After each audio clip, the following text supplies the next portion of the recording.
पडलीत पडलीत पडलीत. जय श्रीराम मित्रांनो.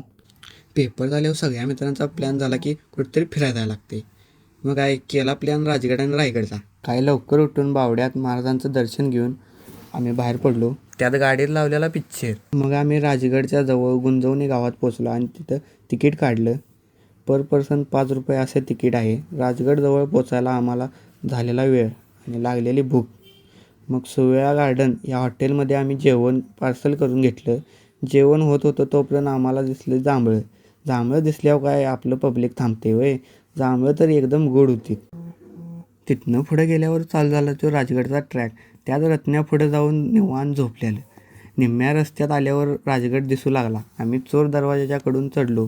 चोर दरवाजाच्या जवळ आल्यावर तर विषय हार्ड वाटालतं. गडावर गेल्यावर पहिल्यांदा तलावातलं पाणी पिलं. मग नंतर पद्मावती देवीचं दर्शन घेऊन पुढे गेलो. गड चढून सगळ्यांना लागलेली भूक. खालनं झुणका भाकर आणलेली ती खाऊन घेतली आणि झुणका भाकर तर टॉप लागायला लागलेली. मग आम्ही गेलो सुवेळा माचीकडे. व्ह्यू तर एक नंबर दिसायला लागलेला. मग तिथून गेलो आपण चिलकती बुरुजावर. तिथून पुढे गेल्यावर आम्हाला एक छिद्र दिसली.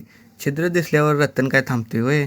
एवढ्यात पण्यात नकाशा काढून बालेकिल्ला कुठं आहे ते बघितला आणि आम्ही बालेकिल्ल्यावर जायला निघालो.